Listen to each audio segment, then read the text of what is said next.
Good morning students. आज हम पढ़ रहे हैं आरोह में गद्य खंड में विदाई संभाषण पाठ। जैसा कि आपको पाठ के परिचय में बताया गया, विदाई माने कौन सा समय जब कोई एक निश्चित अपने साथ है और कहीं दूर जा रहा हो। वैसे ही ये विदाई हो रही किनकी? एक अंग्रेज अफसर की। और संभाषण से तात्पर्य है कोई भी इस प्रकार का जो समय विशेष होता है, किसी का आना या किसी का जाना, तो उसमें जो बातें एक दूसरे से होती हैं, किसी का विचार, किसी की अवधारणाएं, तो वैसे ही हम भारतीयों का और जो अंग्रेजी शासन था, चूँकि वो शासक हैं इसलिए अपने नज़रिए से माने शासन की दृष्टि से ही उन्होंने कार्य किया, उसके बारे में है यह पाठ। माई लॉर्ड, ये बोलने की भाषा जो है, लेखक की लेखन शैली जो है, उस समय माने तत्कालीन भारत जो अंग्रेज़ों का शासन था, तो बोलने का ये जो है लहजा उसी प्रकार से है। अंत को, आपके शासनकाल का इस देश में अंत हो गया। अंत को माने आज इस समय, शासनकाल माने निश्चित समय तक आपने शासन किया और उसके बाद अब इस देश में अंत हो गया, माने अब यहाँ से आपको जाना पड़ रहा है। अब आप इस देश से अलग होते हैं। निश्चित समय तक यहाँ रहे और अब उनकी वापसी अपने वतन के लिए हो रही है, माने भारत को छोड़कर उनको जाना पड़ रहा है। लेखक इस पाठ में संपूर्ण भारतीयता का परिचय देते हैं, लिख रहे हैं, जो हम सब भारतीय उनकी इन बातों से महसूस कर पाएंगे कि किस प्रकार अंग्रेज़ों का शासन था और किस प्रकार हम भारतीयों ने उनके साथ समय बिताया। इस संसार में सब बातों का अंत है, सबका कोई ना कोई अंत होता ही है। इससे आपके शासनकाल का भी अंत होता। आपको यह सोचना था कि मैं एक निश्चित समय तक इस पद पर हूँ, शासन करूँगा जितने लोगों के ऊपर, उसके बाद ये समय कट जाएगा। चाहे आपकी एक बार की कल्पना के अनुसार आप यहाँ के चिर स्थायी वायसराय भी हो जाते। चिर स्थायी, चिर माने लंबे समय से, और स्थायी माने हो सकता आप अच्छे शासन करते, आपको यहाँ से जाना ना पड़ता, तो वायसराय का ये पद लंबे समय तक आपके पास ही रहता। किंतु इतनी जल्दी वह समय पूरा हो गया यहाँ से, माने आप समय इतना जल्दी कटा कि एक कार्यकाल के बाद दूसरा कार्यकाल उन्होंने चाहा और था, किंतु ऐसा विचार ना आपका ही था ना इस देश के निवासियों का।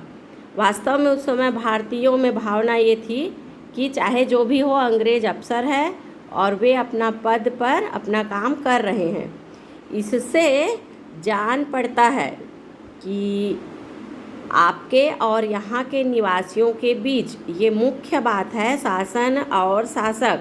शासक तब शासन करेगा किसी के ऊपर जब वहाँ पर जनता होगी, और जनता के ऊपर शासन करने के लिए कोई एक शासक होता ही है। तो दोनों के बीच का जो संबंध है, ऐसा मान रहे कि तीसरी शक्ति, क्यों ऐसा बोला जा रहा है, प्रश्न में दिया है तीसरी शक्ति किसे कहा गया है। सामान्यतया चाहे हम घर हों, परिवार हों, आपसी दोस्ती हो, ऐसा मानते हैं कि कोई और तीसरी शक्ति है। कौन? ईश्वर। ईश्वर को इसमें कहा गया है तीसरी शक्ति भी है, जिस पर यहाँ वालों का तो क्या आपका भी काबू नहीं है। माने समय के साथ क्या हो सकता है यह भगवान पर है। बिछड़न समय, किससे बिछड़ने का समय कि भाई शासक के रूप में इतने दिन तक रहे, अब आपको यहाँ को छोड़कर जाना पड़ रहा है। बड़ा ज़्यादा करुणोत्पादक, इसमें दो शब्द हैं, करुण धन उत्पादक। करुण माने दुख शोक और उत्पादक माने कारण बनना। विदाई जो है किसकी? अंग्रेज शासक की। आपको बिछड़ते देखकर आज हृदय से बड़ा दुख है। माई लॉर्ड, आपके दूसरी बार इस देश में आने से, ध्यान देंगे कि उनका कार्यकाल जो था आपको शुरू में बताया गया, और उसके बाद एक बार फिर उन्होंने आगे उस कार्यकाल में आगे बढ़ना चाहा। भारतवासी किसी प्रकार से प्रसन्न न थे। आगे इसका कारण बताया जाएगा, बंगाल विभाजन और उनका और क्या क्या कारण था। वे यही चाहते थे कि आप फिर ना आवें। ये इसलिए बताया जा रहा है कि कोई भी व्यक्ति पास रहे उससे ज़्यादा महत्व तब होता है जब वह अपने से दूर जाता है। तो भारतीय बिल्कुल नहीं चाह रहे थे कि आप एक बार फिर 5 साल के लिए अपने कार्यकाल पर रहें, पर आप आए। उन्होंने चाहते तो बंग विभाजन के पहले ही अपना पद छोड़ देते और भारतीयों के नज़रों में वे अच्छे बने रहते, किंतु उन्होंने कार्यकाल पूरा होने के बाद कुछ समय तक और कार्य किया और बंगाल विभाजन को परिणाम दिया। इसलिए भारतवासी दुखी थे और उनको बिल्कुल नहीं चाह रहे थे। वे दिन रात यही मानते कि जल्द श्रीमान यहाँ से पधारें, माने यहाँ से प्रस्थान करें, चले जाएं। पर अहो, आज आपके जाने पर हर्ष की जगह विषाद होता है। हर्ष माने होता है प्रसन्नता, खुशी, उसका विलोम शब्द है विषाद, माने दुख, कष्ट। इसी से जाना कि बिछुड़न समय बड़ा करुणोत्पादक होता है, बड़ा पवित्र होता है, माने जो अपने साथ रहते हुए में क्या कर रहा है क्या नहीं कर रहा है ध्यान नहीं जाता, लेकिन अपने से यदि दूर होता है तो उसकी सारी बातें सामने आ जाती हैं। बड़ा निर्मल और बड़ा कोमल होता है कि बिछड़न का समय जो एक दूसरे से अलग होते रहते हैं। बैर भाव छूटकर शांत रस का आविर्भाव का समय होता है। चाहे जो भी रहे, चलो इतने दिन तक साथ रहे, ये सोचकर उसके प्रति जो नज़रिया होता है। माइलाड का देश देखने का दीन ब्राह्मण को कभी जन्म सौभाग्य नहीं हुआ, माने जैसे पंडित सारा भाग्य बताते हैं किंतु उनका अपना जो परिस्थिति है वो वैसी रहती है वैसी। इससे यही जानता कि बिछड़ने के बाद का समय लोगों का क्या भाव होता है। भाई जब चले जाते हैं तो अब ध्यान देंगे, इस देश के पशु पक्षियों को भी बिछड़ने के समय उदास देखा है। यदि दो पक्षी या दो पशु भी एक साथ लंबे समय तक रह जाएं, एक को दूसरे से अलग किया जाए तो उसकी भावनाएं दिखती हैं। ये प्रसिद्ध रचना है जो इनकी शिव शंभू के चिट्ठे इसमें है। ये कल्पना है और इसमें आपको बताया जा रहा है एक बार शिव शंभू की 2 गायें थी। क्या थी? 2 गायें थी जो एक साथ रहती थी।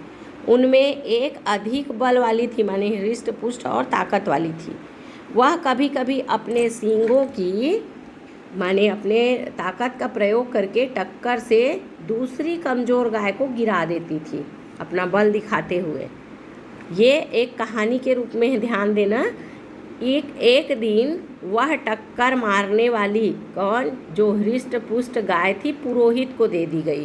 भाई दोनों एक साथ थी लेकिन किसको दे दिए? जो बलवती थी।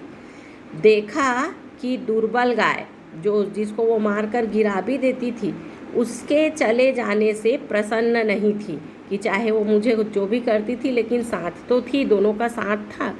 वरंच उस दिन भूखी खड़ी रही। कुछ खाने का जो मिला तो उसको लगा कि मैं अकेली हो गई, वह मेरे से बिछुड़ गई, ये सोचकर वो खा ही नहीं रही थी, चारा छुआ तक नहीं। माय लॉर्ड, जिस देश में पशुओं के बिछड़ते समय यह दशा होती है वहाँ मनुष्यों की कैसी दशा हो सकती है इसका अंदाज़ा लगाना कठिन नहीं है। भाई भावनाओं में पशु पक्षी की भावनाएं इतनी, तो सोचिए हम मनुष्यों की क्या भावनाएं होगी कहाँ हमारे भारत देश में।